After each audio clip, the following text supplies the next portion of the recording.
masuk lagi. Soalnya suami saya kan udah ngurus kitas di Indonesia gitu. Nah, terus? Cuman pihak orang tua minta saya bisa masuk Hong Kong kayak gitu. Itu Nah, prosesnya gimana? Rumit nggak? kenapa? Prosesnya rumit nggak? Soalnya kan dulu saya paper di Hong Kong. Kalau proses sebenarnya rumit dan tidak itu menurut saya nggak ada yang rumit, Mbak. Proses itu. Gitu. Halo? Iya, iya. Proses itu enggak. Prosesnya gimana? Jadi gini nih. Kayak sama nikahnya di Indonesia.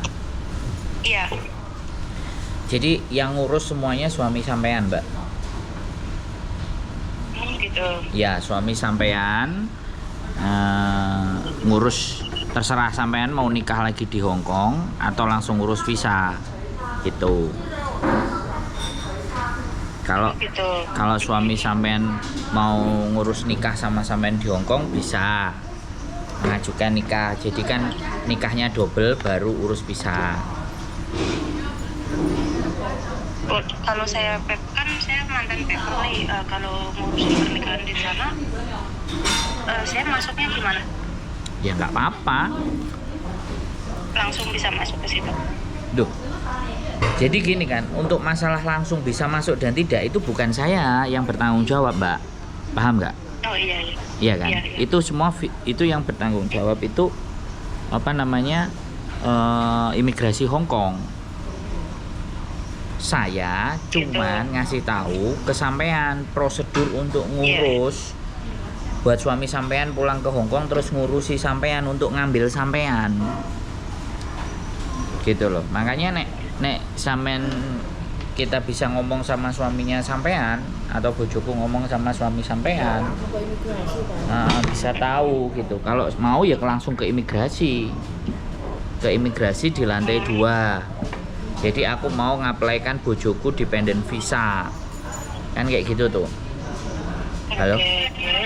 Ya, jadi dia ke imigrasi, dia yang ngurusi, dia nanya persyaratannya apa saja. Dari dia apa saja persyaratannya, dari sampean persyaratannya apa saja. Dia nanya ke imigrasi. Nah, baru sampean lengkapi gitu loh. Kalau persyaratan ini persyaratannya kalau yang pertama pakai jalur sampean langsung dependent ya. Kalau langsung dependent otomatis ya sampean harus punya KTP, KK, akte. Terus kalau sampean masih gadis ya surat izin kalau sampean cerai ya surat cerainya, terus akte lahir 4 baru itu sampean. Dari sisi sampean, dari sisi suami itu paspor, KTP, ya gaji pastinya dia. Jadi pekerjaannya dia apa di Hong Kong, tinggalnya di mana. Nah itu harus. Nah baru di-apply ke imigrasi. Dari situ kita akan tahu sampean ditolak atau tidak. Terus sampean membutuhkan syarat apa saja. Begitu. Halo? Oke. Iya. Tapi kalau saya kan sekarang posisi udah menikah sama suami saya di sini. Jadi kan ya surat cerai apa kan otomatis sudah diambil sama. Oh ya, berarti surat nikah. Surat nikahnya sampean, bukan surat cerai. Berarti surat nikahnya sampean yang dicantumkan di situ. Iya. Oke. Gitu. Jadi suami sampean kan orang Hong Kong toh, bener kan? Iya, benar. Pastinya dia datang ke imigrasi itu bisa tahu. Di lantai 2 ditanyakan. Oke. Posisi lagi di Indonesia sih dianya sekarang Ya, urus makanya, kitas. Iya ya, suruh balik. Pulang ke situ ya. Iya dong. Lah sampean sekarang tujuannya mau di mana kan? Mau di Hong Kong tujuannya. Ya suaminya balik yang ngurusi. Karena yang menjadi orang Hong Kong kan suami sampean. Gini, anaknya sih dia kakek neneknya pinginnya anaknya cucunya itu yang di sana, karena suami saya malah dia petanya di Indonesia. Makanya heran orang Hong Kong malah petah di Indonesia. Saya orang Indonesia pinginnya di Hong Kong. Ya nggak apa-apa.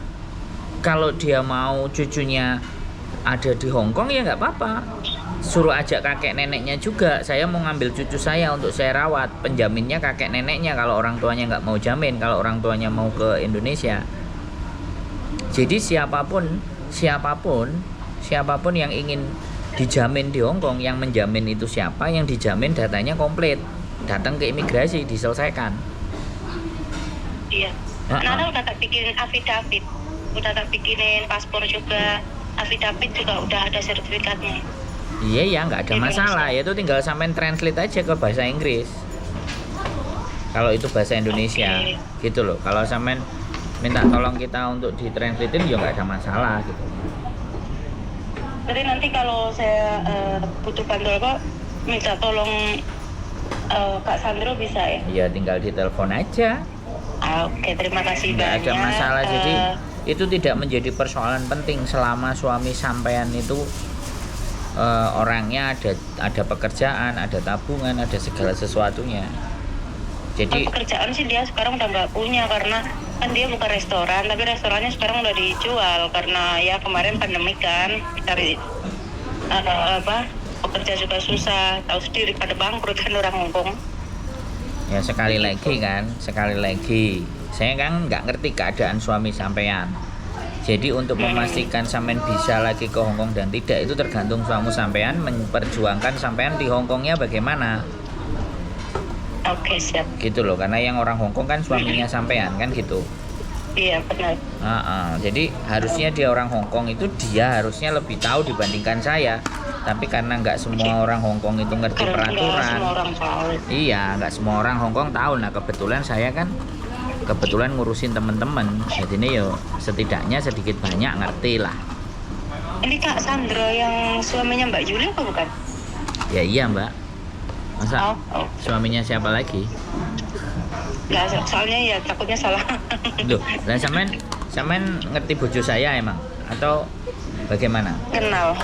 Oh, sampean Kalau kenal? kita Mbak Susi tahu kenal. Oh. Dulu, tapi nggak tahu masih inget apa nggak, udah lama Bang. Oh iya, ya semoga pasti kenal kalau ketemu manusianya, makanya buruan sampai kesini biar ketemu. Iya, soalnya pengen ngurus anak-anak juga biar dapat ID Hongkong juga. Bisa. Gitu. Karena kan anak lagi satu-satunya, terus ini kan cucu cuman anak saya doang gitu. Nah makanya ya yang orang Hongkongnya itu yang harus memperjuangkan sampean. Oke. Makasih banget ya Pak Sandro ya. Siap. Salam aja buat Mbak Yuli dari Mbak Susi gitu. Ya dia udah Temennya denger. Mbak Dewi gitu, dia kenal. Dia denger kok. Dia denger, dia di belakang saya. Kemarin kalau di Kediri mampir wong kita pulang kemarin. Sampean aja teleponnya baru sekarang udah balik ke Hongkong. Kalau di Kediri Orang dulu punya nomornya Mbak Yuli, cuman kan HP saya hilang, udah hapus semua teman-teman di Hongkong. Dia tanya-tanya kenal sama Mbak Susi, temennya Mbak Yuli gitu. Siapa Mbak Dewi tahu dia. Siap Mbak. Wes sehat Makasih selalu. ya Kak. Oke, amin. Makasih. Yuk. Assalamualaikum. Waalaikumsalam. Ternyata pahit kabeh kuyan, kudu dikai gula kabeh. Oke, jadi teman-teman semuanya, mbaknya sempat paper. Terus di Indonesia sekarang sama suaminya, bisa nggak mengurus visa lagi di Hongkong, bisa nggak? Yo semuanya kembali lagi tergantung bagaimana suaminya memperjuangkan, karena yang orang Hongkong kan suaminya. Kalau suaminya bisa ya pasti. Tapi menurut saya sih, kalau saya pikir ya, selama dia ada job, ada aset, ada sesuatu, atau orang tuanya yang mau jamin, kakek neneknya, kan orang Hongkong itu pastinya bisa. Jadi sekali lagi bahwa tidak ada kegalauan atau tidak ada kebingungan, semuanya pasti akan ada jalan dan caranya. Cuman untuk menemukan jalan dan cara itu setiap individu pasti beda-beda. Nah dari situlah teman-teman, monggo. Jadi boleh telepon, ngobrol, kita diskusi bagaimana yang terbaik, nggak ada jadi persoalan. Itu saja, salam dari saya, tetap semangat, keep stay tune my YouTube channel and see you next video, bye bye.